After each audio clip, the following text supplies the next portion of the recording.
على أشرف الأنبياء والمرسلين وخاتم النبيين أبي القاسم محمد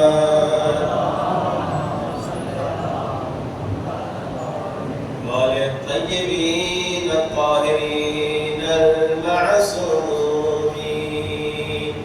دعائے سرکار زمان سب مل کے بلند آواز سے الہی اعظم البلاء وبرح الخفاء وانكشف الغطاء وانقطع الرجاء وضاقت الأرض ومنعت السماء وأنت المستعان وإليك المشتكى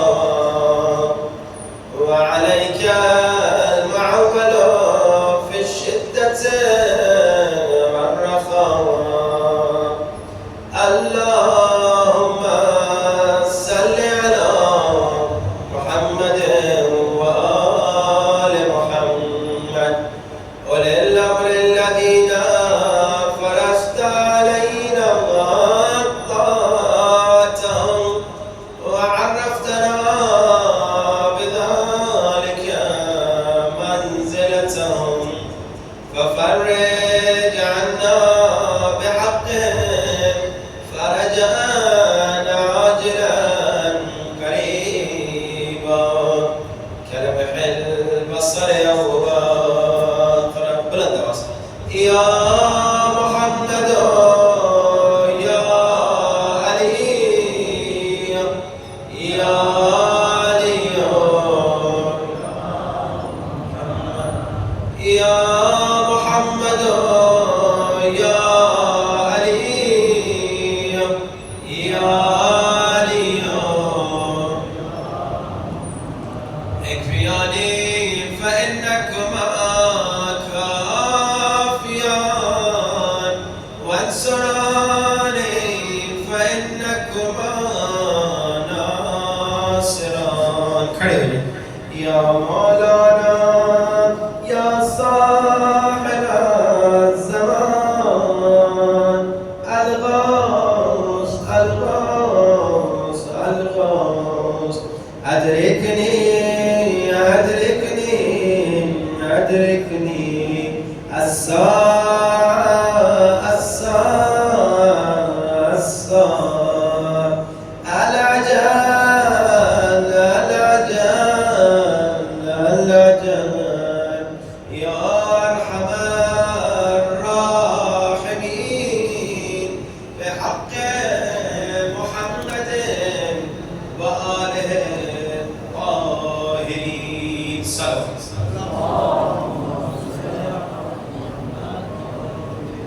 ایک بلندر صلوات.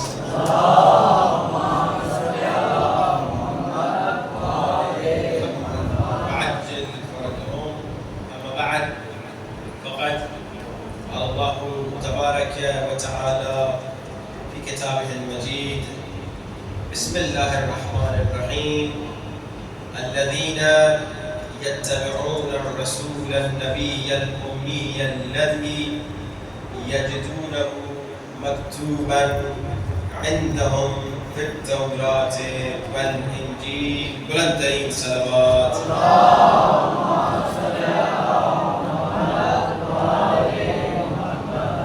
اذان واجب الاحترام خدا کا شکر ادا کریں کہ خدا نے اس سال ہمیں پھر محرم مولا حسین نصیب فرمایا ہے. بہت سارے لوگ پچھلے سالوں میں ہمارے ساتھ تھے مگر ابھی مٹی کے منوں کے نیچے تڑپ رہے ہیں. کاش ہمیں بھی موقع ملتا ہم عزاداری مولا حسین کے لیے فرش عزا پہ بیٹھتے. اور وہ مومنین جو پہلی تاریخ سے آتے ہیں جو پہلے دن سے مجلس میں آتے ہیں وہ اسپیشل خدا کا شکر کریں، 2 رکعت نماز شکر پڑھیں کہ آج پہلی تاریخ سے ہمیں مجلس مولا میں آنے کی توفیق ملی ہے۔ اس کا مطلب جانتے ہیں کیا ہے؟ میں ایک مثال کے ذریعے سے آپ کی خدمت میں وضاحت پیش کرنا چاہتا ہوں۔ دیکھیے، آپ کے گھر میں کبھی کوئی فنکشن ہو، مثال کے طور پہ بچے کی سالگرہ ہو یا آپ کے گھر میں کوئی مجلس کا انتظام ہو، تو آپ اعلان کرتے ہیں مجلس کا آغاز مثال کے طور پہ ٹھیک 11 بجے۔ تو عوام جو عام لوگ ہوتے ہیں وہ کتنے بجے آتے ہیں؟ 11 بجے آتے ہیں۔ لیکن جو آپ کے خاص دوست ہوتے ہیں، جو آپ کے قریبی ہوتے ہیں، کیا وہ 11 بجے آتے ہیں؟ نہیں، آپ انہیں کہتے ہیں تم صبح 8 بجے آ جانا۔ جو بہت قریبی ہوتے ہیں آپ انہیں کہتے ہیں تم رات کو آ جانا، پوری رات مل کے کام کرنا ہے۔ تو وہ شخص، وہ مومنین جو پہلی محرم سے آئے ہیں، گویا مولا نے کہا ہے تم ہمارے قریبی ہو، تم ذرا جلدی آ جانا۔ 7، 8، 9، 10 محرم کو تو سنی بھی آتا ہے، شب عاشور کو تو غیر مسلمان بھی آتا ہے۔ علی کا عاشق، حسین کا عاشق وہ ہے جو جیسے چاند محرم کا نظر آئے، جہاں جہاں موقع ملے وہ مجلس مولا کو آ جائے۔ یہ جلدی آنا، یہ پہلے دن سے آنا بتا رہا ہے کہ مولا کی تم پر نظر خاص تھی کہ تو ذرا جلدی آ جانا، تو پہلی محرم سے آ جانا، تو پہلی تاریخ سے آ جانا۔ اب جو آیت مبارکہ میں نے تلاوت کی آپ کی خدمت میں، اللہ فرما رہا ہے اے مسلمانوں، الذین یتبعون الرسول النبی الامی الذی، اے محمد مصطفیٰ کو ماننے والے، مسلمانوں سے خطاب کر رہا ہے، اے مصطفیٰ پر ایمان رکھنے والوں، اے مصطفیٰ کو ماننے والوں، اے مصطفیٰ کو عظیم نبی ماننے والوں۔ مصطفیٰ بہت عظیم نبی ہے، بہت باعظمت نبی ہے۔ یاد رکھیے گا یہ دشمن بڑا خطرناک ہے۔ دشمن نے رسول پر مختلف طریقوں سے حملے شروع کر دیے، عظمت رسول کو گرانے کے لیے رسول پہ اٹیک کرنا شروع کر دیے، رسول کا مقام گرانا شروع کر دیا۔ اور یہ اس کی وجہ کیا ہے؟ اس کی وجہ یہ ہے کہ دشمن نے دیکھا کہ مسلمانوں کی طاقت کون ہے؟ کہا مسلمانوں کی طاقت یا مصطفیٰ ہے یا مرتضی ہے۔ مسلمانوں کی طاقت کیا ہے؟ عقیدہ پر مصطفیٰ، عقیدہ پر مرتضی۔ کہا ان مسلمانوں کے عقیدے کو کمزور کر دو۔ یہ بہت بڑی خطرناک سازش ہے، بہت خطرناک حملہ ہے مسلمانوں پہ۔ ذرا غور کیجئے، ابھی کے حالات کو ذرا دیکھیے۔ دیکھیے یہی اسرائیل تھا اور اکیلا کئی عرب ممالک کو اس نے شکست دے دی، شام کو شکست دے دی، اردن کو شکست دے دی۔ کئی عرب ممالک مل کے 6 دنوں میں اسرائیل سے شکست کھا بیٹھے۔ لیکن آپ نے دیکھا آج علی والوں کو اسرائیل اور امریکہ مل کے شکست دینے کی پوری کوشش کرتے رہے، مگر اسرائیل بھی ہار گیا، امریکہ بھی ہار گیا، مگر علی والوں کو شکست نہیں ملی۔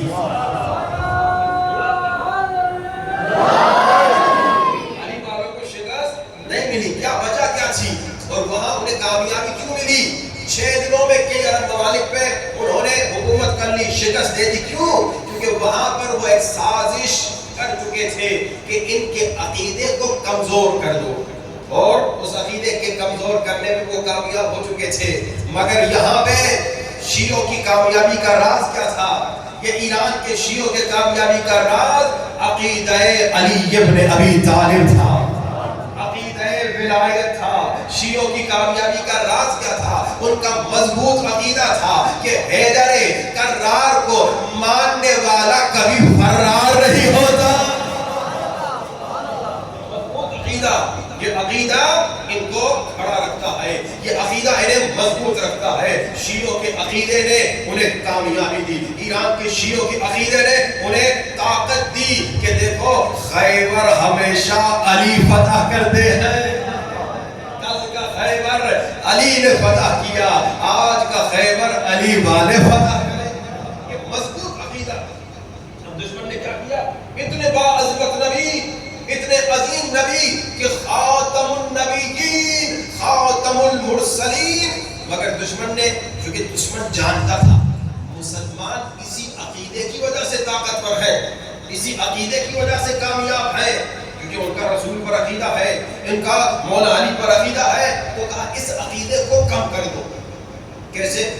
کہا کہ رسول ہم جیسے بشر ہے۔ اب یہ عقیدہ کبھی کبھار یہ لگتا ہے کہ یہ مدرسوں سے مولویوں نے سکھایا ہے، نہیں، یہ عقیدہ دشمنان اسلام نے ڈالا ہوا ہے، یہ توہین رسالت ہے کہ بھائی رسول ہم جیسے بشر۔ اچھا، اس میں دشمن کی سازش کا کیا ہے؟ طرف دشمن نے کہا کہ مسلمان کے پاس ٹیکنالوجی نہیں بھی ہو تو پھر بھی عقیدے کی طاقت کی وجہ سے ہمیں شکست دیتا ہے، کیونکہ اس کا عقیدہ یہ ہے کہ رسول ہم سے افضل ہے، رسول ہم سے برتر ہے، رسول طاقتور ہے، رسول زندہ ہے اور رسول سے غیبی مدد مانگتا ہے، تو اسی وجہ سے بہت طاقتور رہتا ہے، ٹیکنالوجی نہ بھی ہو تب بھی۔ تو کہا کہ آپ ایک کام کر لو، دشمن نے کہا مسلمانوں کو کمزور کرنا ہے تو اسی عقیدے کو کمزور کر دو۔ کہ بھائی رسول تو ہم جیسے بشر ہے۔ اب زیادہ سے زیادہ بڑے بھائی، زیادہ سے زیادہ بڑے بھائی، تو اب کیا ہوگا؟ اب اگر مسلمان کے پاس ٹیکنالوجی بھی ہوگی تو مسلمان اور اس کافر میں کوئی فرق نہیں رہے گا، اس کے پاس بھی ٹیکنالوجی، اس کے پاس بھی ٹیکنالوجی، وہ بھی ٹیکنالوجی کے بھروسے پہ اٹیک کر رہا ہے، یہ بھی ٹیکنالوجی کے بھروسے پہ اٹیک کر رہا ہے۔ لیکن مسلمان میں جو کامیابی کا راز تھا وہ کیا تھا؟ ٹیکنالوجی کے ساتھ عقیدہ تھا، اور عقیدہ اتنا پاورفل تھا کہ اگر ٹیکنالوجی نہیں بھی ہوتی تھی اسی عقیدے کی مدد سے مسلمان بڑی بڑی ٹیکنالوجی رکھنے والوں کو شکست دے دیتا تھا۔ تو انہوں نے کہا ایک کام کرو، مسلمانوں کے عقیدے کو بگاڑ دو اور کہو کہ بھائی رسول خدا زیادہ سے زیادہ بڑے بھائی جیسے ہم جیسے بشر، اور دلیل بھی قرآن سے لے کر آ گئے، وہ آیت جو رسول کے مقام کو بتانے آئی اسی آیت کو استعمال کیا کہ بھائی تم کہتے ہو کہ رسول تمہارے جیسے بشر نہیں، یہ قرآن کی آیت، قرآن میں اللہ کہہ رہا ہے قل، کہہ دو، جیسے قل هو اللہ احد، کہہ دو اللہ ایک ہے، اسی طرح اللہ نے کہا قل، کہہ دو اے حبیب انما انا بشر مثلکم، کہتے ہیں قرآن کی آیت ہے، رسول تم جیسا بشر ہے، تو بس رسول تم جیسا بشر، تو اب غیبی مدد کس سے ہوگی؟ اب مشکلات میں مدد کس سے ہوگی؟ تم جیسا بشر ہے، اب یہ تمہیں کیا مدد کرے گا؟ یہ دیکھیے یہ عقیدے کی کمزوری ہے۔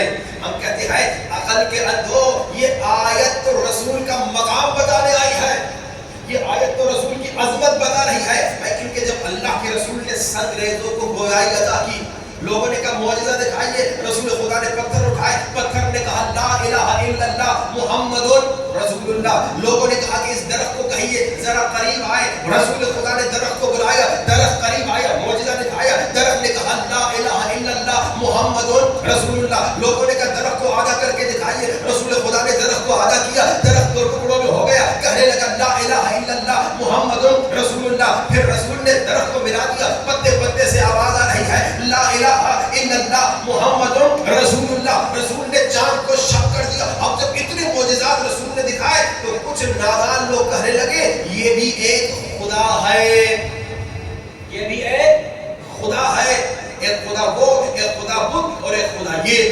تو یہاں پر آیت نازل ہوئی کہ دیکھو قل انما انا بشر مثلکم، بھائی میں بشر ہوں، لیکن بعد میں کیا کہا یوحا الی، مجھ پر وحی نازل ہوتی ہے۔ یہاں جب کہا میں بشر ہوں، اس کا مقصد یہ نہیں تھا کہ میں تم جیسا ہوں۔ کون بندہ خدا ہے جس پہ وحی نازل ہوتی ہے؟ یہ بشر جب کہا یعنی یہ بتانا چاہ رہے تھے کہ میں خدا نہیں ہوں، میں بشر ہوں، یعنی کیا؟ یعنی میں ایک اللہ کا بندہ ہوں، مجھ پر وحی نازل ہوتی ہے۔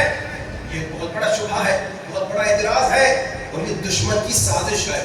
کیوں؟ جب انسان رسول کو اپنے جیسا بشر سمجھے گا پھر مشکلات سے کیا مدد مانگے گا؟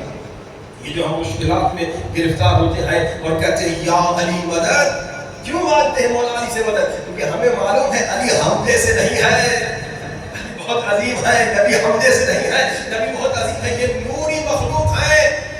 اب اگر نہیں مانتے تو قرآن کی پھر دلیل سنیے۔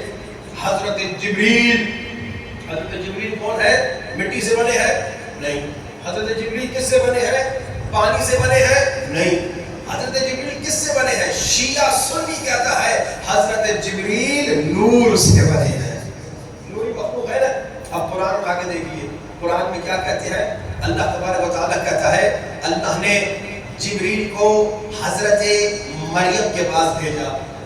حضرت مریم کے پاس جب حضرت جبریل آئے تو حضرت مریم ڈر گئی، گھبرا گئی، پریشان ہو گئی۔ کیوں؟ فرشتہ دیکھ کے گھبرائے گی، کیوں ڈرے گی؟ فرشتہ تھا، لیکن قرآن کہتا ہے فَتَمَثَّلَ لَهَا بَشَرًا سَوِيًّا۔ جب حضرت جبریل حضرت مریم کے پاس آئے تو بشری لباس پہن کر آئے تو حضرت مریم ڈر گئی، میرے قریب نہ آنا، میں شریف خاتون ہوں۔ تو حضرت جبریل نے کہا انما انا رسول ربکی لأہب لکی غلاما زکیہ، اللہ نے مجھے تمہارے پاس بھیجا ہے تاکہ تمہیں عیسیٰ کی ولادت کی خبر دوں۔ ایک جملہ ہدیہ کرو، خدایا تو ڈائریکٹ بتا دیتا حضرت مریم کو کہ تمہیں بچہ ہونے والا ہے، خدایا تو نے یہ جبریل کو وسیلہ کی بنایا تو اللہ آواز دے گا کہ دیکھو میں نے جبریل کو اپنے اور مریم کے درمیان وسیلہ بنا کر تمہیں سمجھا دیا کہ تم بھی اگر مشکل میں گرفتار ہو جاؤ تو جبریل کے استاد کو وسیلہ بنا دے گا۔ میں وسیلے کا قائل ہوں اور میں تمہیں سکھا رہا ہوں کہ دیکھو تم جبریل کے استاد کو وسیلہ بنا سکتے ہو۔ اب واپس چلتے ہیں، اللہ نے جبریل کو وسیلہ بنایا، جبریل حضرت مریم کے پاس آئے فَتَمَثَّلَ لَهَا بَشَرًا سَوِيًّا۔ اب ہے کوئی شیعہ سنی جو کہ جبریل بشر ہے؟ جبریل کو کوئی بشر نہیں مانتا۔ اور جبریل کون ہے کہ جب اللہ کے رسول سبحان الذی اسریٰ بعبدہ لیلا من المسجد الحرام الى المسجد الاقصی، جب حضرت رسول خدا کو اللہ معراج پہ لے جاتا ہے جبریل ساتھ ہے، پہلے آسمان پہ جبریل ساتھ ہے، دوسرے آسمان پہ جبریل ساتھ ہے، نوری مخلوق ہے، تیسرے آسمان پہ جبریل ساتھ ہے، جبریل ساتھ چل رہے ہیں یہاں تک کہ سدرۃ المنتہا پہ پہنچے، جبریل رک گئے، یا رسول خدا میں اس سے آگے نہیں آ سکتا۔ یعنی جبریل نوری مخلوق ہے لیکن رسول کا اتنا چھوٹا غلام ہے کہ سدرۃ المنتہا سے آگے نہیں جا سکا۔ اس جبریل کو نور مانتے ہو اور رسول کو نور نہیں مانتے، دشمن کی سازش ہے۔ انشاءاللہ مختصر ان موضوعات پہ گفتگو کرتے ہوئے عقیدے پہ اور اخلاق پہ ہم گفتگو کریں گے، اور اس سال کا جو ہمارا موضوع ہے وہ یہ ہے کہ امام زمانہ سے ملاقات کی رکاوٹیں کیا ہیں۔ دشمن نے سازش کیا کی؟ ان کا عقیدہ خراب کر دو مسلمانوں کا اور اخلاق خراب کر دو، یہ دین سے بھی رہے گا، امام سے بھی دور ہوگا۔ بس ہماری پوری کوشش یہ ہونی ہے کہ ہم اپنے بچوں کا عقیدہ مضبوط کریں اور بچوں کو اخلاق سکھائیں۔ اور سنیے ہمارے پاس بہت زیادہ دلائل ہیں، ہر عقیدے پر ہمارے پاس دلیل ہے، اور یہ آیت جو آپ نے سنی کہ اللہ کے رسول کا مقام اور عظمت یہ ہے کہ صرف ہماری کتابوں میں رسول کے فضائل نہیں بلکہ توریت میں بھی رسول کے فضائل ہیں، انجیل میں بھی رسول پاک کے فضائل ہیں، اور تورات اور انجیل قرآن کی طرح نہیں ہے۔ قرآن میں اللہ نے کہا اِنَّا نَحْنُ نَزَّلْنَا الذِّكْرَ وَإِنَّا لَهُ لَحَافِظُونَ، ہم اس کی حفاظت کر رہے ہیں۔ نہ ایک لفظ کوئی بڑھا سکتا ہے نہ ایک لفظ کوئی گھٹا سکتا ہے، مگر توریت و انجیل میں عیسائی علماء مسلسل تحریف کرتے ہیں۔ توریت و انجیل میں 7 سورتوں میں اختلاف ہے، بعض عیسائی کہتے ہیں یہ 7 سورتیں توریت انجیل کا حصہ ہیں، اور بعض کہتے ہیں یہ نہیں ہے۔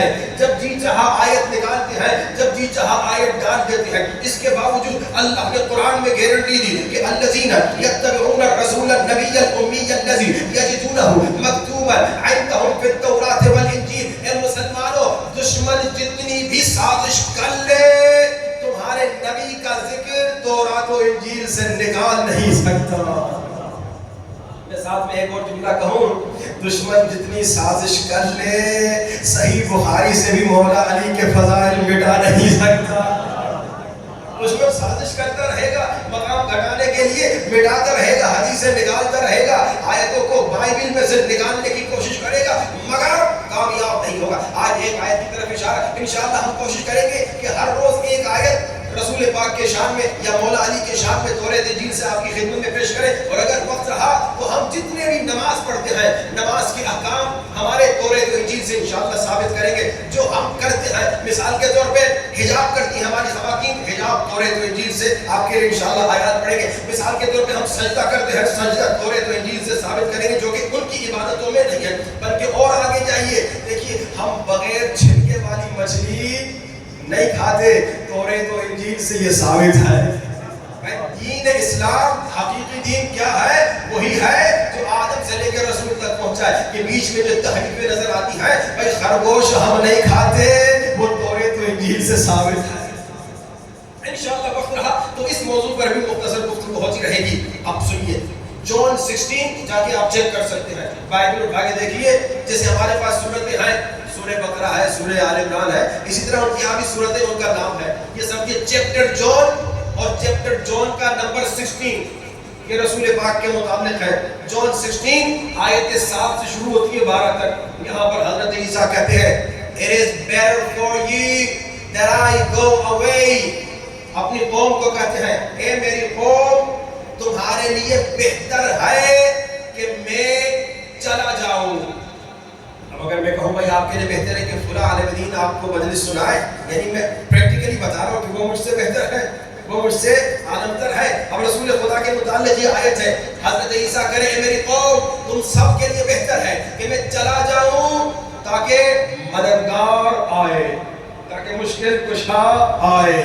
اور یہ مشکل کشا کون ہے؟ فرمائے He will convince the world. اور یہ مشکل کشا وہ ہے, میری طرح نہیں کہ میں صرف بنی اسرائیل کے لیے ہوں, بلکہ یہ مشکل کشا وہ ہے جو عالمین کے لیے ہے. قرآن پاک میں ہے نا یہ آیت وَمَا أَرْسَلْنَاكَ إِلَّا رَحْمَةً لِلْعَالَمِينَ. اب حضرت عیسیٰ سے پوچھا گیا اس کا نام کیا ہے, اس مشکل کشا کا نام کیا ہے, اس مددگار کا نام کیا ہے؟ تو حضرت عیسیٰ نے کہا ان کا نام فارقلیت ہے. اب انشاءاللہ اس پر تفصیل سے کل گفتگو کریں گے. فارقلیت ہیبرو زبان کا لفظ ہے. فارقلیت کو اگر عبرانی سے ترجمہ کریں ڈائریکٹ عربی میں تو فارقلیت بنتا ہے احمد. یعنی فرمایا کہ اس شخص کا نام جو مددگار ہے, جو مشکل کشا ہے, جو میرے بعد آنے والا ہے, اس کا نام احمد ہے. اب انشاءاللہ اس میں گفتگو ہوگی کہ کیسے انہوں نے اس پہ تحریف کی اور کیسے اس کو بدلنے کی کوشش کی, اور دیگر صفات جو حضرت عیسیٰ نے بتائی کہ اس عظیم و شان ہستی کی صفات کیا ہے, وہی صفات ہے جو ہمارے نبی کی صفات ہے. جتنا کوشش کر لے مٹاتے رہے, بدلتے رہے ترجمے کے بہانے سے, مگر مٹا نہیں سکتے, کیونکہ اللہ نے گارنٹی دی ہے یجدونہ مکتوباً عندہم فی التوراۃ والانجیل کہ ہمیشہ ذکر مصطفیٰ باقی رہے گا. کیونکہ یجدونہ عربی زبان کا لفظ ہے, اور عربی زبان میں یجدونہ صیغہ مضارع ہے, اور صیغہ مضارع یعنی کیا؟ یعنی پریزنٹ ٹینس اور فیوچر ٹینس. اس وقت جب یہ آیت نازل ہوئی اور قیامت تک یجدونہ مکتوباً عندہم فی التوراۃ والانجیل, ہمیشہ ذکر نبی توریت و انجیل میں ہوگا. یہ مقام مصطفیٰ ہے, مگر جس نے کا دشمن سازش کر رہا ہے اور مقام مصطفیٰ کو گرا رہا ہے, کہ نبی تم جیسا بشر. اب ایک واقعہ سنیے, وہ جو کہتے ہیں نبی تم جیسا بشر, رسول خدا کے زمانے کا واقعہ ہے. اصحاب بیٹھے ہوئے ہیں, کھانا کھا رہے ہیں, رسول پاک بھی تشریف فرما ہے.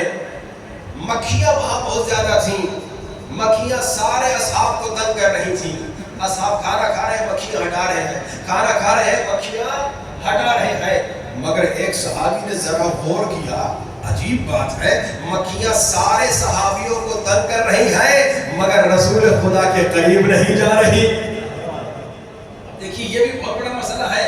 آج ہمارے پاس بھائی غور نہیں کرتے, سوچتے نہیں ہیں. میں نے کئی مرتبہ جب مناظرہ کیا بعض بھائیوں کے ساتھ جو کہ غیر شیعہ بھائی ہیں, میں نے کہا بھائی ذرا سوچو تو صحیح کہ بھائی تمہارا چوتھا خلیفہ ہے, اس سے کوئی جنگ کرنے آ گیا, اس سے کوئی لڑنے آ گیا, اس کے بارے میں تمہارا کیا عقیدہ ہے؟ پہلے خلیفے سے اگر کوئی لڑے تو تم برداشت نہیں کرتے, دوسرے خلیفے سے اگر کوئی لڑے تو تم برداشت نہیں کرتے, تیسرے خلیفے کے مقابلے میں اگر کوئی آ جائے تم برداشت نہیں کرتے, اسے فوراً برا انسان کہتے ہو, غلط انسان کہتے ہو. ذرا سوچو تو صحیح, تمہارے چوتھے خلیفے سے کوئی لڑنے آ گیا سوچنے کی اجازت نہیں. اللہ نے عقل کس لیے دی؟ زنگ لگانے کے لیے. اللہ نے عقل اس لیے دی کہ سوچو، ذرا سوچو. اسی لیے تو روایت میں ملتا ہے کہ 1 گھنٹہ سوچنا 70 سال کی عبادت سے افضل ہے. اب اس صحابی نے سوچا کہ بھئی کیا بات ہے کہ مکھی سارے صحابیوں کو تنگ کر رہی ہے مگر رسول خدا کو تنگ نہیں کر رہی. یعنی مکھی ہے، مکھی جسے آپ مار کے قتل کر دیتے ہیں، ختم کر دیتے ہیں، اسپرے لگا کے اسے ختم کر دیتے ہیں. مکھی ہے، بالکل عجیب و غریب چیز ہے، لیکن مکھی ہوتے ہوئے اتنی عقل رکھتی ہے. نبی اور ہے، تم اور ہو.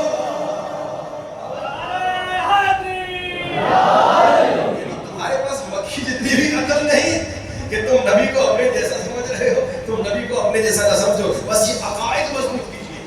اپنے بچوں کو 2 سال پہلے جب آپ کی خدمت میں آئے تھے، ہمارا موضوع کیا تھا؟ تربیت اولاد. بچوں کی تربیت میں انہیں بہت ساری چیزیں سکھانی ہے. ان میں سے ایک سب سے ضروری چیز یہی ہے کہ یہ سارے جو بچے بیٹھے، بیٹا مجلس میں کیوں آتے ہو؟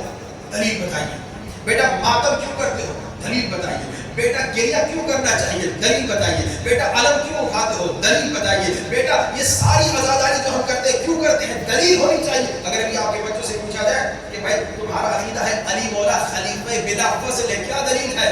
اگر بچہ کہے کہ نہیں دلیل نہیں ہے، بابا سے پوچھ کے بتاتا ہوں، یعنی آپ نے تربیت میں کمزوری کی ہے. آپ کے بچے کے پاس دلیل ہونی چاہیے. علی خلیفہ بلا فصل ہے، کیا دلیل ہے؟ فوراً بچہ دلیل بتائے. نماز پڑھتے ہو، دلیل کیا ہے؟ فوراً بتائے. بچی حجاب کرتی ہو، دلیل کیا ہے؟ فوراً دلیل بتائے. ہمارے ہر عمل میں دلیل ہے. اور اللہ کے رسول ہرگز ایسا مسلمان پسند نہیں کرتے جو دلیل نہ دے سکے، جو بے دلیل کی عمل کر رہا. اللہ کے رسول جا رہے تھے، اللہ کے رسول نے دیکھا ایک بوڑھی، بیابان تھا، صحرا تھا، ڈیزرٹ تھا، ایک بوڑھی خاتون بیٹھی ہے، چرخہ چلا رہی ہے. اور اللہ کے رسول پڑھی لکھی نہیں، اسکول نہیں ہے، کالج نہیں ہے، ڈاکٹر نہیں ہے، مولوی نہیں ہے، پروفیسر نہیں، ان پڑھ خاتون. اللہ کے رسول نے کہا اللہ کو مانتی ہو؟ کہا جی اللہ کو مانتی ہوں. اللہ کے رسول نے فوراً پوچھا دلیل کیا ہے؟ اللہ کے رسول کی بچائے ان پڑھ خاتون ہے، اس سے کیوں پوچھ رہے ہیں؟ یا رسول خدا کسی پروفیسر سے پوچھے، کسی ڈاکٹر سے پوچھے، کسی انجینئر سے پوچھے. یہ ان پڑھ خاتون کا نہیں بتاؤ دلیل کیا ہے کہ خدا ہے. خاتون چرخہ چلا رہی تھی، چرخہ چلاتے چلاتے ہاتھ روک دیا. کہا یا رسول خدا یہ میری دلیل ہے کہ خدا ہے. اللہ کے رسول نے کہا اصحاب کو ذرا سمجھاؤ، میرے ساتھی لوگ ہیں ان کو ذرا ایکسپلین کرو کیا مطلب. کہا یا رسول خدا یہ چرخہ چھوٹا سا چرخہ ہے، آپ سمجھیے بائسیکل. ہاں جی، بائسیکل بغیر چلانے والے کے نہیں چل رہی. یہ چرخہ بغیر چلانے والے کے نہیں چل رہا. تو یہ اتنی بڑی کائنات، یہ چاند آ رہا ہے، یہ سورج آ رہا ہے، یہ ستارے آ رہے ہیں، یہ پوری کائنات بغیر چلانے والے کے کیسے چلے گی؟ چلانے والا ہے. ہر چیز کی ہمارے پاس دلیل ہے، لیکن مسئلہ کیا ہے؟ ہم دلیل جانتے نہیں ہیں. اپنا علمی معیار بڑھائیے. اور دوسرا میں نے کہا امام زمانہ سے ملاقات کے لیے اگر کوشش کرنی ہے، ایک تو عقیدہ مضبوط ہوگا تب امام سے ملاقات ہوگی، اور دوسرا اخلاق اپنا مضبوط کیجیے. دشمن بڑی کوشش کر رہا ہے ہم امام زمانہ سے دور کرے. آج جمعے کا دن ہے نا، جتنے مومن یہاں تشریف فرمائے سچ سچ بتائیے کتنے مومنین نے آج امام زمانہ کو یاد کیا ابھی تک؟ کتنے مومنین نے دعائے ندوہ کی تلاوت کی؟ آج کتنے مومنین نے صرف آج اتنا کام کیا کہ کہا مولا جمعے کا دن ہے، آپ کا دن ہے تو میرا آپ پر سلام ہو. کتنے مومنین نے آج امام زمانہ کا صدقہ نکالا؟ اگر پوچھا جائے تو شاید اکثر مومن کہیں معذرت ہمیں یاد ہی نہیں تھا. ہمارے ذہن میں بات، ہمارے ذہن میں ہر ایک ہے مگر جو نہیں ہے وہ امام زمانہ ہے.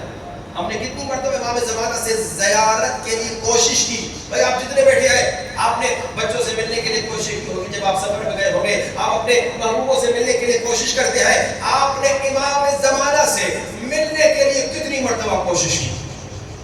کیوں نہیں ہم کوشش کرتے؟ کیونکہ ہمارے پاس امام کی معرفت ہی نہیں ہے. اب ذرا بیسک سے آپ کی خدمت میں پیش کروں کہ من مات ولم يعرف امام زمانہ مات میتۃ جاہلیہ. لوگوں معرفت امام زمانہ واجب ہے، جیسے نماز واجب ہے نا ویسے معرفت امام زمانہ اس سے زیادہ واجب ہے. کیونکہ اگر بغیر معرفت امام زمانہ تم نماز پڑھتے بھی رہو نا تو تمہاری نماز ایسی ہے جیسے کوئی ابو جہل نماز پڑھ رہا ہے. یعنی کیا؟ ابو جہل نے رسول پہ ایمان نہیں رکھا. اب ایمان رسول پر لائے بغیر اگر کوئی نماز پڑھے تو وہ نماز نہیں ہوتی. کہا جو مر جائے اور امام کی معرفت حاصل نہ کر سکے تو وہ گویا جاہل اور جاہلیت کی موت مرا ہے.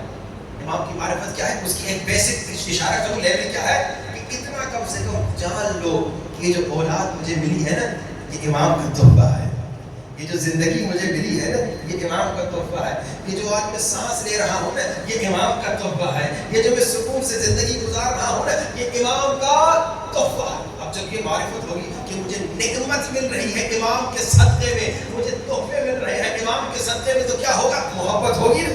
بھائی آپ کو ایک انسان روز تحفے دے رہا ہے، آپ کو پتہ ہی نہیں کون دے رہا ہے، ہاں جی، آپ اس کی طرف سوچ بھی نہیں رہے، لیکن آپ سوچ رہے ہیں، آپ دیکھ رہے ہیں کہ ایک شخص کی وجہ سے، ایک ہستی کی وجہ سے مجھے مسلسل تحفے مل رہے ہیں، مجھے نعمتیں مل رہی ہیں، تو آپ کو اس سے الفت ہوگی، محبت ہوگی، پیار ہوگا، اور جب پیار ہوگا تو اب شوق بھی ہوگا میں اسے دیکھوں جو مجھے اتنے تحفے دے رہا ہے، اس سے ملوں جو مجھے اتنی نعمتیں دے رہا ہے، جس کی وجہ سے مجھے نعمتیں مل رہی ہیں۔ نعمت خدا دے رہا ہے، لیکن وسیلہ امام زمانہ کی برکت سے مل رہا ہے، تو اب جس کی وجہ سے مجھے اتنے تحفے مل رہے ہیں اس سے ملنے کا شوق بنے گا آٹومیٹک، یہ فطرت کا تقاضا ہے۔ تو پہلے معرفت کے بعد محبت، اور محبت کے بعد کیا ہے؟ شوق زیارت۔ اور جب شوق زیارت کی طرف ہم بڑھیں گے تو ہم دیکھیں گے کہ امام زمانہ سے وہ شخص نہیں مل سکتا جو گناہوں میں ڈوبا ہوا ہے۔ امام زمانہ سے وہ شخص نہیں مل سکتا جو گناہوں میں مبتلا ہے، جو نفس کی بیماریوں میں مبتلا ہے۔ اب انسان کوشش کرے گا کہ نفس کی بیماریوں کو ختم کرے۔ کب؟ جب معرفت ہوگی، جب محبت ہوگی، جب شوق زیارت ہوگا، تب انسان نفس کی بیماریوں کو ختم کرنے کی کوشش کرے گا۔ لیکن مسئلہ یہ ہے کہ نفس کی بیماریاں بدن کی بیماری کی طرح نہیں۔ بھائی بدن میں بیماری ہوتی ہے، اس کے سمٹمز ہوتے ہیں، سر میں درد ہوتا ہے، بخار ہوتا ہے، سینے میں درد ہوتا ہے، کھانسی، یہ سمٹمز ہوتے ہیں۔ آپ ڈاکٹر کے پاس جاتے ہیں، ڈاکٹر آپ سے سمٹم پوچھتا ہے کہ بھائی آپ کو کیا کیا تکلیف ہے، آپ سمٹمز بتاتے ہیں تو ڈاکٹر کہتا ہے آپ کو فلاں بیماری ہے۔ نفس کی بیماری میں تو ایسا ہے نہیں کہ بھائی ہم غیبت کریں ہمیں سر میں درد ہو جائے، غیبت کرتے ہمیں کہیں درد نہیں ہوتا، کوئی تہمت لگائے کسی پہ اور اسے بخار ہو جائے، کوئی جھوٹ بولے اور اس کا سر چکرا، ایسا ہوتا ہے آپ کو؟ ایسے نہیں ہوتا۔ اس کی وجہ پتہ ہے کیا ہے؟ ابھی ہم بہت نیچے ہیں، لیکن جب انسان کا لیول بڑھتا ہے نا تو امام خمینی کا واقعہ ملتا ہے، انہوں نے غیبت نہیں کی، ان کے سامنے 2 لوگوں نے غیبت کی، امام خمینی کو 3 دن بخار ہو گیا۔ آپ کہیں گے یہ کیسے ہو سکتا ہے؟ اب میں مثال دوں، بھائی کبھی رات کو، اندھیری رات کو جنوں کی کہانیاں اگر کوئی سنائے، جنات کی کہانیاں، تو پھر آدھی رات کو باہر نکلنے میں آپ ڈرتے ہیں کہ نہیں ڈرتے؟ خوف آ جاتا ہے کیونکہ وہ آپ نے سنا ہوا۔ اب آپ تو فلمیں نہیں دیکھتے، انشاءاللہ شریف لوگ ہیں، لیکن جو فلمیں دیکھتے ہیں اور پھر ہارر فلمیں دیکھتے ہیں، تو جس رات ہارر فلم دیکھی ہو اس رات اپنے سائے سے بھی ڈرتے ہیں۔ کیوں؟ کیونکہ وہ خطرناک چیز انہوں نے دیکھی ہے۔ اب یہ امام خمینی کو بخار کیوں ہو گیا؟ کیونکہ جب انسان غیبت کرتا ہے تو اس کے منہ سے آگ نکلتی ہے، اس کے منہ سے بشو نکلتے ہیں، ہم اور آپ کو نظر نہیں آتے تو ہمیں بخار نہیں ہوتا۔ بھائی قرآن کی آیت ہے کہ جو غیبت کرتا ہے وہ مردہ بھائی کا گوشت کھا رہا ہے۔ آپ اگر کسی کو اپنے مردہ بھائی کا گوشت کھاتا دیکھیں آپ کو بخار نہیں ہوگا، بے ہوش ہو جائیں گے، کتنا خبیث انسان ہے، اپنے مردہ بھائی کا گوشت۔ ہمیں اور آپ کو کیونکہ نظر نہیں آتا تو بخار نہیں ہوتا، لیکن وہ جو بڑی ہستیاں ہیں، جو پہنچی ہوئی ہستیاں جنہوں نے نفس کو شکست دیا ہے، وہ دیکھتے ہیں جب کوئی غیبت کر رہا ہے اس انسان کو آگ میں جلتا ہوا دیکھتے ہیں تو بخار نہ ہو تو کیا ہو؟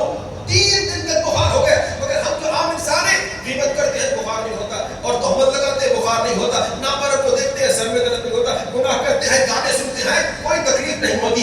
اب ہمیں کیسے پتا چلے کہ ہمارے اندر نفس کی بیماری ہے یا نہیں؟ کہ جب تک نفس کی بیماری کو ہم ڈائگنوز نہیں کریں گے تب تک علاج کیسے کریں گے؟ کوئی بھی بیماری جب تک ڈائگنوز نہ ہو، چاہے جسم کی بیماری ہو یا اسی طرح روح کی بیماری ہو، جب تک ڈائگنوز نہ ہو تو علاج نہیں ہوگا، اور جسے ڈائگنوز ہو گیا گویا آدھا علاج ہو گیا، کیونکہ اب پتہ چل گیا کہ دوائی کون سی لینی ہے۔ جب تک ڈائگنوز نہ ہو تو علاج نہیں ہو سکتا۔ اب ہمیں کیسے پتہ چلے میرے اندر، آپ کے اندر کون سی نفس کی بیماریاں ہیں؟ بہت ساری بیماریاں ہیں، کیسے پتہ چلے؟ کہاں سے معلوم ہو؟ ایسا کوئی ہسپتال ہے جہاں پہ ہم جائیں اور ہمارا ٹیسٹ ہو اور پتہ چلے کہ تمہارے اندر فلاں فلاں نفس کی بیماریاں ہیں؟ ایسا کوئی ڈاکٹر ہے جس کے پاس ہم جائیں اور وہ ہمیں دیکھ کر بتائے کہ تمہارے اندر فلاں فلاں بیماری ہے؟ کیا کریں، کہاں سے معلوم ہو؟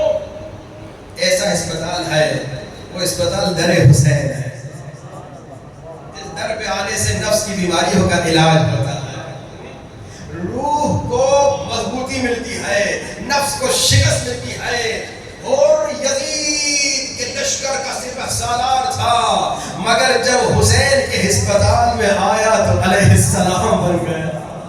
نعرہ تکبیر، اللہ اکبر، نعرہ رسالت، یا رسول اللہ، نعرہ حیدری، یا امام کا صلوات. اللہم صلی علی محمد.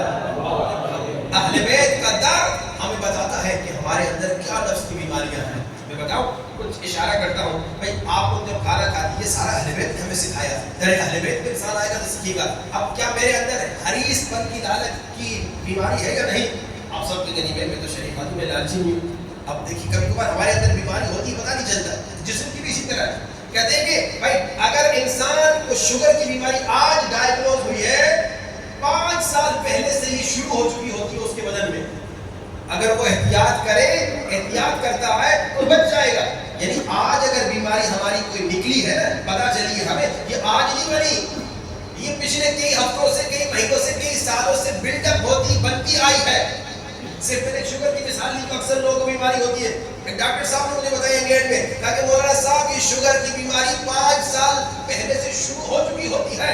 بندہ خدا چیک اپ نہیں کر پاتا، احتیاط نہیں کرتا، اور جناب شوگر اس کی بڑھ جاتی ہے. اسی طرح نفس کی بیماریاں بھی ایک دن میں نہیں بنتی، یہ اندر سے بن رہی ہوتی ہے، ہمیں پتہ نہیں ہوتا، ہم علاج نہیں کرتے، ہم سوچتے نہیں ہیں، اور ہم خود کو بڑا پرفیکٹ سمجھتے ہیں، بڑا مزادار سمجھتے ہیں، بڑا نیک سمجھتے ہیں. لیکن اللہ کبھی کبھی ایسا نظر آیا کہ بڑا نیک انسان تھا، لیکن بڑھتے بڑھتے خبیث انسان، کافر انسان اور غیر مسلمان انسان بنا، کیونکہ اس کے اندر نفس کی بیماریاں تھیں جس نے اس کو ذلیل اور رسوا بنا رکھا تھا، مگر اسے احساس نہیں تھا. یہ احساس دلانے والے حسین ابن علی ہیں، احساس دلانے والے اہل بیت ہیں. انسانوں، تمہارے اندر بہت ساری خطرناک بیماریاں ہیں جو تمہیں امام کا دشمن بنا سکتی ہیں. شمر جنگ صفین میں مولا علی کے ساتھ تھا، شمر مولا حسین کا قاتل بن گیا. اس کے اندر پیسے کی محبت تھی، یہ نفس کی بیماری ہے. اس کے اندر پیسے کی محبت تھی. عمر ابن سعد بچپنے سے مولا حسین کو دیکھتا بڑا ہوا تھا، مولا حسن کے پاس آیا تھا اپنے باپ کے ساتھ کہ آپ اجازت دیجیے ہم آپ کے دشمن کو پھرنار کریں، مگر امام حسین کو یہی شہید کرتا ہے. کیوں؟ اس کے اندر حکومت طلبی، لیڈرشپ کے وائرسز تھے. یہ نفس کی بیماری ہے، یہ ساری بیماریاں ہیں. ابن ملجم مولا کے پاس آیا، مولا نے کہا تو مجھے قتل کرے گا، اس نے تلوار اٹھائی، کہا مولا مجھے مار دیجیے اگر میں آپ کو قتل کروں گا. مولا نے کہا ہم جرم سے پہلے سزا نہیں دیتے. اب اس میں کیا بیماری تھی؟ حسن پرست تھا، نامحرم عورتوں کو دیکھتا تھا. اب یہ جو آج کل فلموں میں، ڈراموں میں، موبائلوں پہ لڑکیوں کو نامحرموں کو دیکھتے ہیں، یعنی اس کے اندر ابن ملجم کے وائرسز ہیں. اللہ اکبر. اور اگر خدا نہ خواستہ یہ ہمارے اندر ہو اور یہ بڑے ہوتے رہیں گے اور بڑے ہوتے رہیں گے، اور اگر ہم نے علاج نہیں کیا تو آخر میں اللہ نہ کرے کوئی انسان ابن ملجم ہو سکتا ہے، کوئی انسان شمر ہو سکتا ہے، کوئی انسان فرعون ہو سکتا ہے. یہ فرعون کے وائرسز. فرعون خود کو خدا کہتا تھا. بعض لوگ اپنے گھر میں فرعون ہوتے ہیں، خود کو خدا سمجھتے ہیں، کہتے جو میں نے کہا بس وہی، غلط بھی کہا تو وہ بھی صحیح. نہیں، یہ فرعونیت کا وائرس ہے. اب اسی طرح میں آپ کو ایک تو صرف نفس کی بیماری کی طرف اشارہ کروں. آپ کھانا کھا رہے ہیں، مجھے کیسے پتا چلے کہ میں حریص ہوں، میں لالچی ہوں؟ کھانا کھا رہے ہیں، اکثر لوگ یہ کام کرتے ہیں، ایک لقمہ منہ میں اندر ہے چبا رہے ہیں اور دوسرا لقمہ ہاتھ سے بنا رہے ہیں. یہ حریص اور لالچی انسان کی نشانی ہے. یعنی میرے اندر یہ بیماری مجھے بتائی نہیں. اچھا جی، آئینے کے سامنے کھڑے ہو گئے اور جوان اکثر کرتے خواتین میں ماشاءاللہ کتنا حسین ہوں، میں کتنا خوبصورت ہوں. یہ عجب کی بیماری ہے، یعنی میرے اندر عجب کی بیماری، یہ نفس کی بیماری ہے. یہ ہمیں امام سے دور کر رہی ہے. ان موضوعات پہ انشاءاللہ گفتگو کریں گے کہ امام زمانہ سے کون سی چیزیں ہمیں دور کر رہی ہیں. ایک بچے نے آ کے مجھے سلام کیا، میں نے سلام کا جواب بھی نہیں دیا. یا ایک بچہ میرے سامنے آیا، میں نے اسے سلام کرنے میں پہل نہیں کیا کہ میں کیوں سلام کروں، یہ تو بچہ. یعنی میرے اندر تکبر کی بیماری ہے. کسی نے میری تعریف کر لی، مولانا صاحب آج کمال کی مجلس پڑھی، میں بڑا خوش ہو گیا، واہ. یعنی میرے اندر ریاکاری کی بیماری. یہ ساری نفس کی بیماریاں ہیں. اور کہاں سے پتا چلے؟ اہل بیت نے ہمیں بتایا. لیکن اہل بیت نے یہ بھی بتایا، دیکھو اگر تم اپنی نفس کی بیماری کا علاج کرنا چاہتے ہو نا، تم خود سب سے پہلے اپنے ڈاکٹر ہو. بالکل جیسے ڈاکٹر کے پاس بدن کی بیماری کے لیے جاتے ہیں، پہلے ڈاکٹر آپ ہوتے ہیں. ڈاکٹر تو اپنے کلینک میں بیٹھا ہوا، اسے میں تھوڑی کہ آپ بیمار ہیں، وہ تو آپ کے پاس نہیں آتا. آپ کو تکلیف ہوتی ہے، آپ کو درد ہوتا ہے، تو آپ کیا کرتے ہیں؟ ڈاکٹر کے پاس جاتے ہیں. یہ خود ایک ڈاکٹری ہے کہ بھائی آپ کو ڈاکٹر تک پہنچانا ہو. اب نفس کے علاج کے لیے آپ پہلے اپنے ڈاکٹر ہیں. آپ انسان، اپنے ڈاکٹر ہیں، کیسے آپ اپنے ہر عمل کے بارے میں سوچیں. میں نے آج آفس میں ایک غریب انسان کی مدد نہیں کی تھی. آیا تھا غریب انسان آفس میں نے اس کو اہمیت نہیں دی، بہت دور سے بتا رہا تھا آیا ہوں، میں نے اسے لفٹ نہیں کرایا، اس کا کام ہی نہیں کیا. اب یہاں پہ نفس اندر سے کہے گا نہیں میں بزی تھا اسی لیے اس کا کام نہیں کیا، کل آ جائے گا. پھر روح کی آواز آتی ہے لیکن اسی وقت جب تو بزی تھا، تمہیں مثال کے طور پہ واش روم بھی جانے کی ضرورت تھی اور بہت ضروری جانا تھا تمہیں واش روم، اسی وقت ایک بہت بڑا امیر آ گیا تو واش روم بھی اپنا بھول گیا، تو اس کی خدمت میں لگ گیا. اسی دن اسی وقت غریب آیا، تم نے کہا جا کل آؤ، کیونکہ غریب تھا. اب آپ ہر عمل پہ سوچیں گے تو پتا چلے گا یعنی میں نے اس بیچارے غریب کو ٹھکرا کے اس امیر کا کام کر کے تکبر کیا. تکبر کی بیماری ہے، یعنی اس کو کچھ نہیں سمجھا، وہ غریب انسان ہے اور خود کو بہت بڑی چیز سمجھا اور اس دوسرے امیر کی میں نے عزت کی، خود کو بہت بڑا انسان سمجھتے ہوئے اس امیر کو بڑا انسان سمجھتے ہوئے اس کی عزت کی اور غریب کی عزت نہیں کی.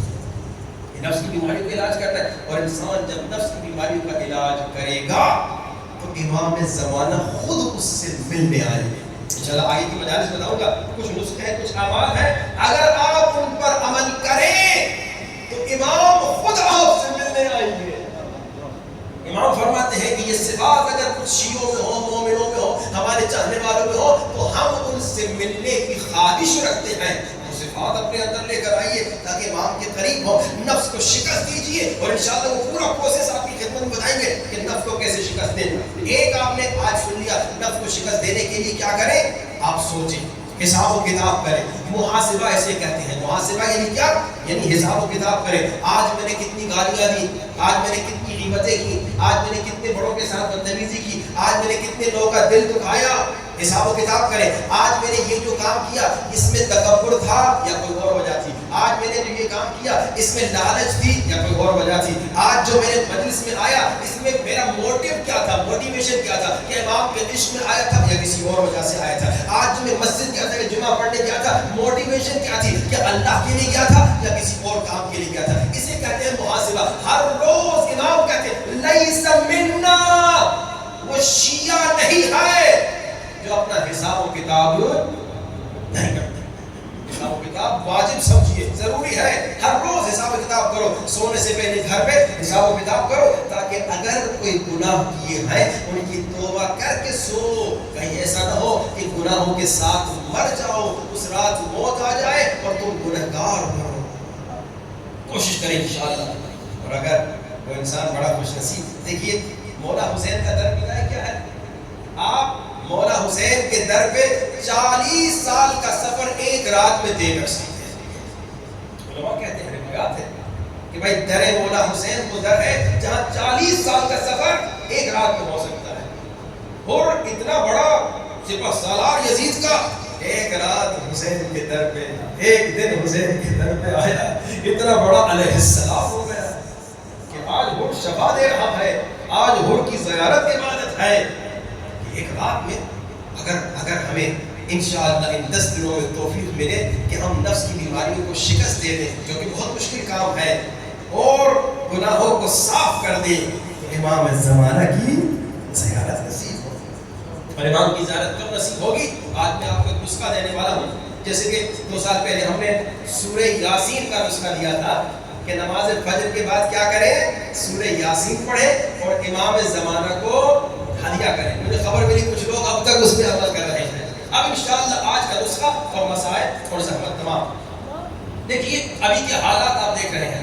ایران میں شیعوں پہ ظلم، بارہ چنار میں، پاکستان میں مظلوم شیعوں پہ ظلم، اور کوئی مدد نہیں کر رہا.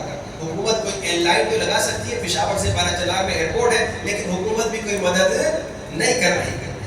ہماری حکومت بڑی پاورفل ہے، ہماری فوج بڑی پاورفل ہے. آپ سب جانتے ہیں کہ ہندوستان کو کیسے منٹوں میں شکست دے دی، بہت مختصر دنوں میں شکست دے دی، نام بنا.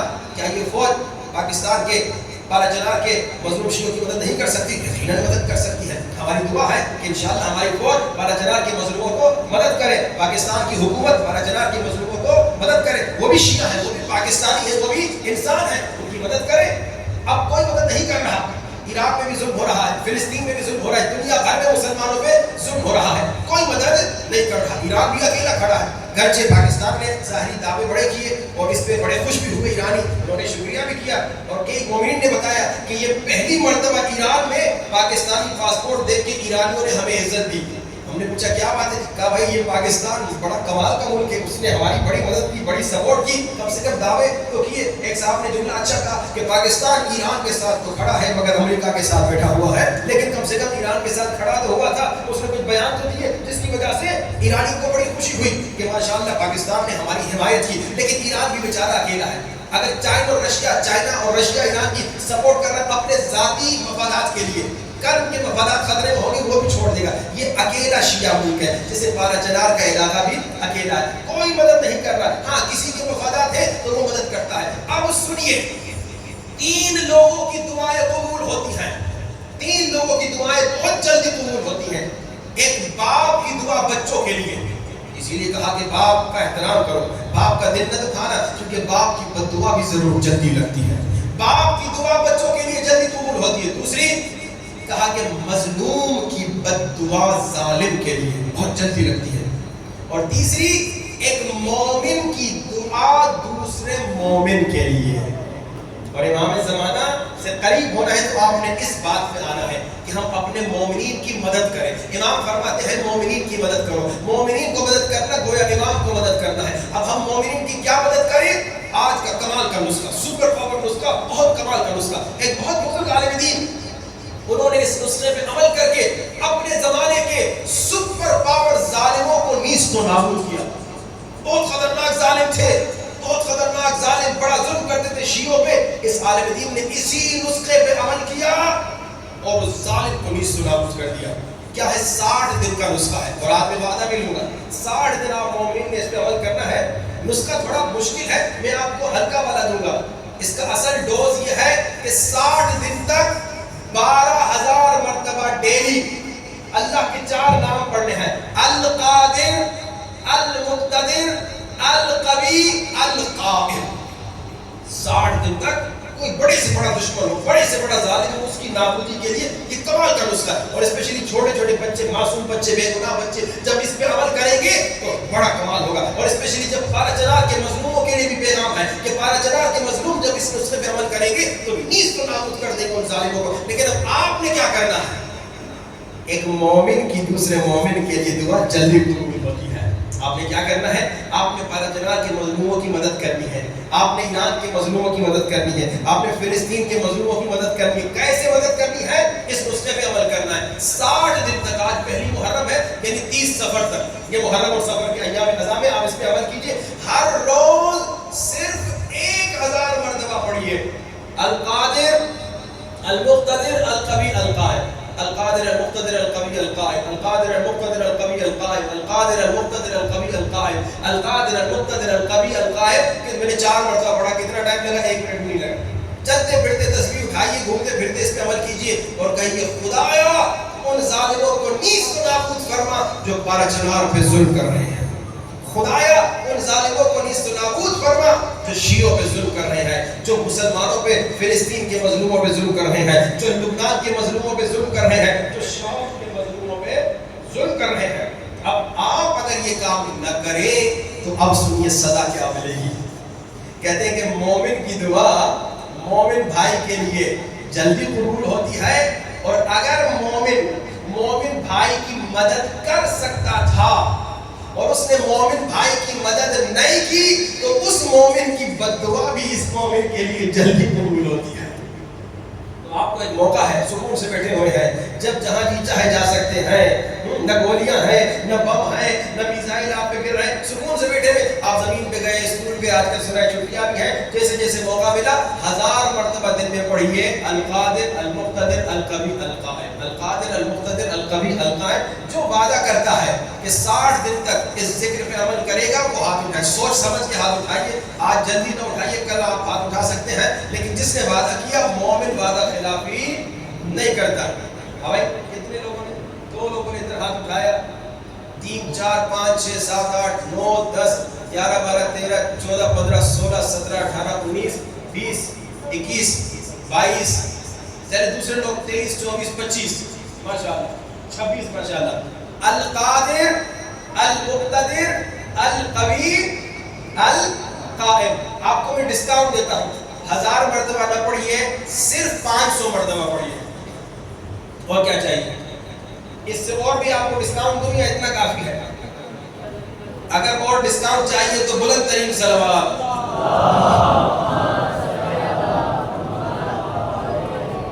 اس کا مطلب یہ ہے کہ آپ کو, چونکہ دیکھیے پچھلی مرتبہ آپ لوگ ہر نماز کے بعد سورہ یاسین پڑھنے کے عادی بن چکے ہیں. وہ سخت نسخہ تھا, یہ بہت آسان ہے. تو 500 پر میرے خیال میں رکے رہے, اس سے ڈسکاؤنٹ نہ دیجیے. کیا خیال ہے؟ اگر ڈسکاؤنٹ چاہیے تو بلند ترین نعرہ حیدری. اگر ڈسکاؤنٹ نہیں چاہیے تو بلند ترین نعرہ حیدری. بھائی لگتا ہے آپ دونوں میں برابر ہیں.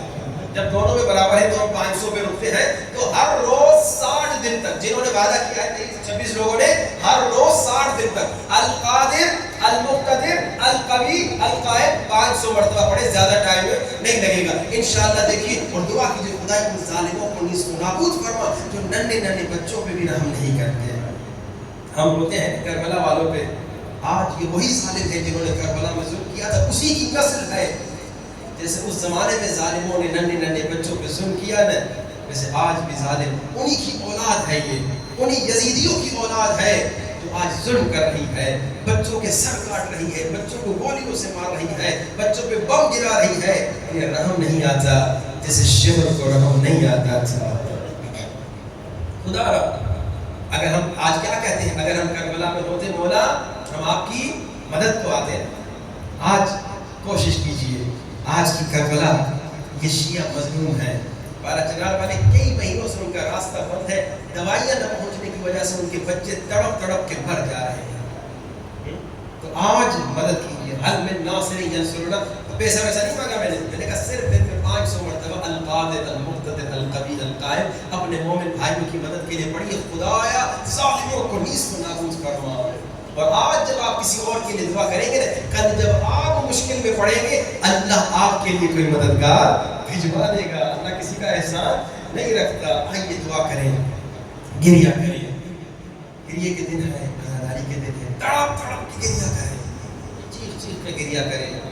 اور یہی گریہ قبر میں کام آئے گا. رو رو کر کہیں امام زمانہ جلدی آ جائیے. امام زمانہ کب آئیں گے؟ 1000 سال سے زیادہ عرصہ گزر گیا, اب تک آپ نہیں آئے. امام ضرور جواب میں یہ کہیں گے, اے میرے چاہنے والوں, میرا تو جی کرتا ہے آ جاؤں, مگر تم نے میرے آنے کے لیے کیا تیاری کی. اے میرے شیعوں, میرا تو جی کرتا ہے آج ہی آ جاؤ, مگر شیعوں تم نے آج میری محبت میں دعائیں ندبہ بھی نہیں پڑھی. انشاءاللہ آج گھر جا کے دعائیں ندبہ پڑھنا اور رو رو کے کہنا, امام زمانہ خدا کی قسم آپ کے عاشق ہیں. کبھی کبھار شیطان کے دھوکے میں آ جاتے ہیں, غافل ہو جاتے ہیں.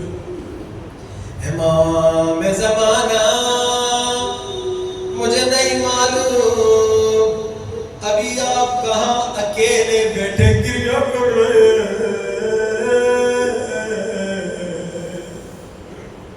ہمارا دنیا کا دستور کیا ہے, جب کوئی کسی کا باپ مر جاتا ہے, دنیا والے بیٹے کے پاس جاتے ہیں, بیٹے کو سینے سے لگا کے کہتے ہیں تمہارے بابا کا بڑا افسوس ہے. عزادارو 10 20 30 50 سالوں سے ماتم کر رہے ہو, رو رہے ہو.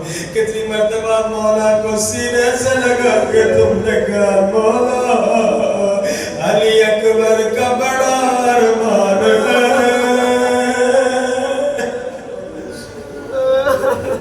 کتنی مرتبہ تم نے مولا کو سینے سے لگا کے کہا مولا علی اصغر کا بڑا ارمان ہے. مولا اکیلے رو رہے ہیں. یہ مولا کی غربت ہے. 1000 سال سے زیادہ عرصہ گزر گیا, اکیلے رو رہے ہیں. دعا کیا کرو, اور جب آنکھوں سے آنسو بہے نا, اس روتی ہوئی آنکھوں سے دعا کرنا, خدایا امام زمانہ کا جلد زور فرما میرے آقا کو جلدی بھیج دے روتی ہوئی آنکھوں سے سینے پہ ہاتھ رکھیے مولا حسین کو یاد کیجئے آنکھوں کو بند کیجئے تصور کیجئے کربلا میں آئے اور مولا حسین کو سلام کیجئے السلام علی الحسین بولا وعلی علی ابن الحسین وعلی اولاد الحسین وعلی اصحاب اتنا بڑا مجموعہ بلند آواز سے مولا کو سلام کرنا شروع السلام علی الحسین وعلی علی ابن الحسین وعلی اولاد الحسین وعلی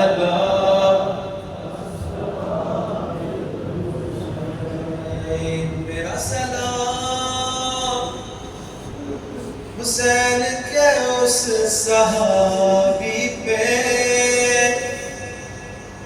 جو زخموں سے چور چور دارالامارہ پہ کھڑا ہے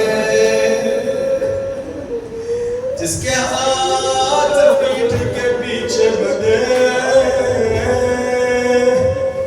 سر پہ ظالم نے امامہ رکھنے نہ دیا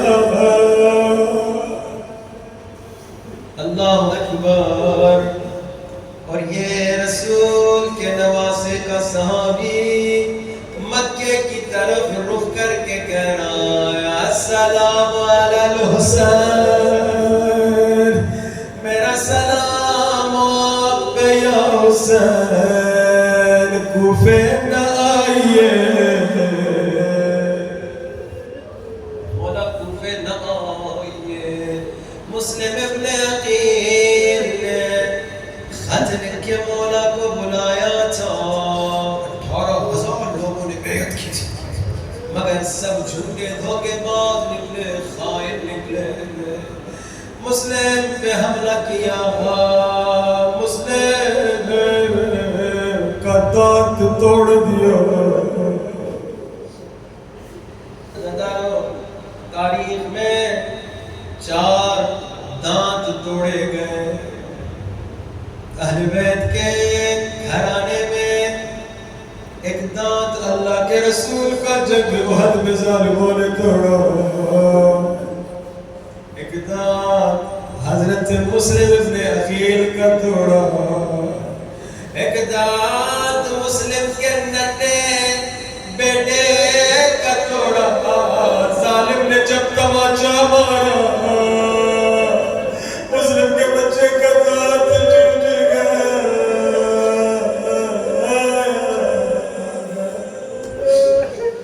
گڑ گڑ کے نہ رونا چوتھا دانت سنو گے چوتھا دانت ہائے اس مظلوم کا توڑا گیا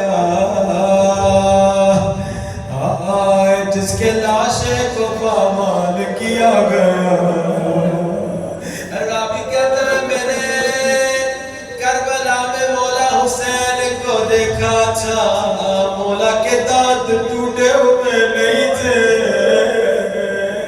مگر جب سے ظالم نے دشت میں چھڑی سے مارا اور میں نے اس کے بعد دیکھا حسین کے دانت شہید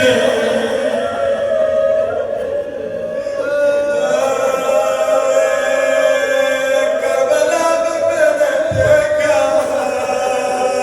حسین کے دانت سلامت تھے اور مگر جب سے یزید نے اور دشت میں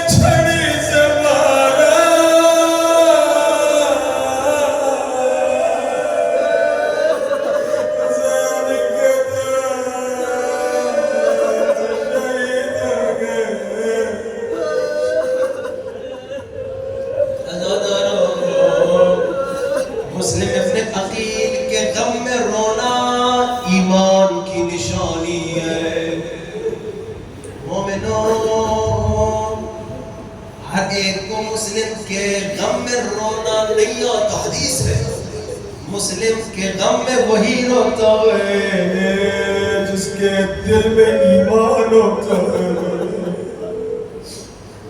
بڑا ظلم ہوا مسلم پہ, بڑا ظلم ہوا. عزادارو جب ظالم مسلم ابن عقیل کو دارالامارہ پہ لے کر آئے, اچانک مولا حسین کا دل تڑپنے لگا. حضرت عباس نے پوچھا مولا آپ گھبرائے ہوئے ہیں, آپ پریشان ہیں, کیا وجہ ہے؟ مولا حسین نے کہا عباس ذرا میری دو انگلیوں کے درمیان دے. کیا دیکھا؟ ایک مظلوم سر سے پاؤں تک خون میں ڈوبا ہوا,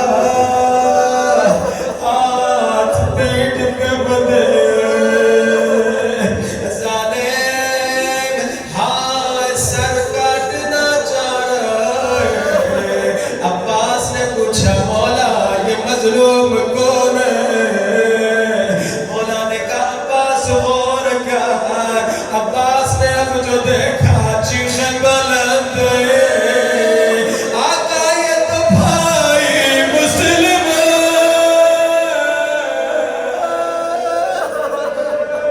وہ گھٹ گھٹ کے روئے, چیخ چیخ کے رونا, مسلم پہ رونا ایمان کی نشانی ہے.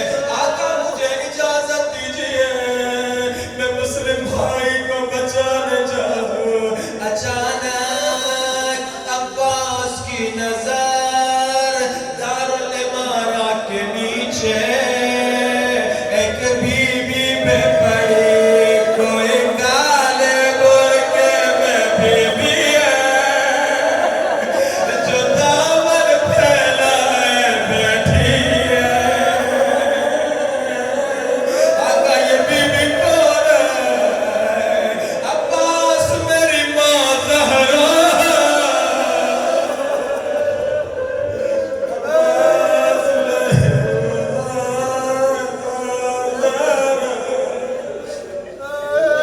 مسلم کو گود میں لینے بیٹھی ہے.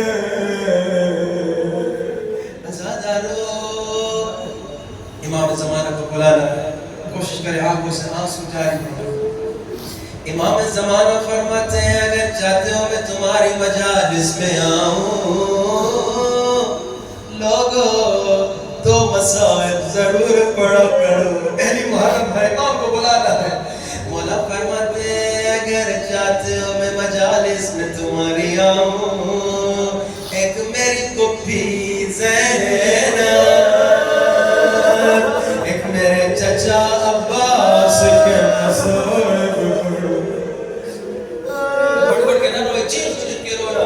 اگر رونا نہیں آتا رونے کی آواز نکالو, اللہ لکھ دے گا تم نے گریہ کیا.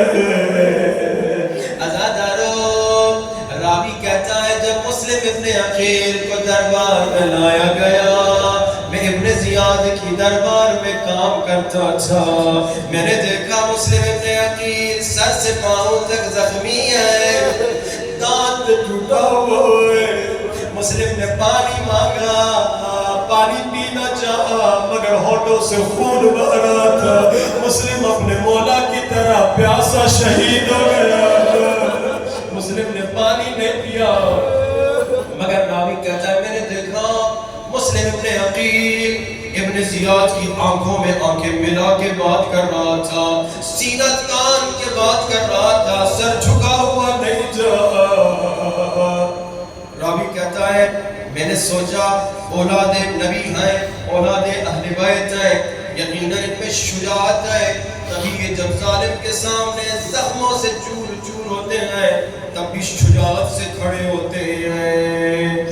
مگر راوی کہتا ہے کچھ ہی دنوں کے بعد ایک اور سید زادہ ابن زیاد کی دربار میں لایا گیا. میں نے دیکھا سید کی کمر جھکی ہوئی ہے, میں نے دیکھا سید کا سر جھکا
فرما، جو بے اولاد ہے اسے اولاد نصیب فرما، خدایا ہمیں نفس کو شکست دینے کی توفیق نصیب فرما، خدایا امام زمانہ کی زیارت ہم سب کو نصیب فرما۔ اپنے مؤمنین کے لیے، بانیان مجلس کے مؤمنین کے لیے، ہمارے مؤمنین کے لیے ایک مرتبہ سورۃ الفاتحہ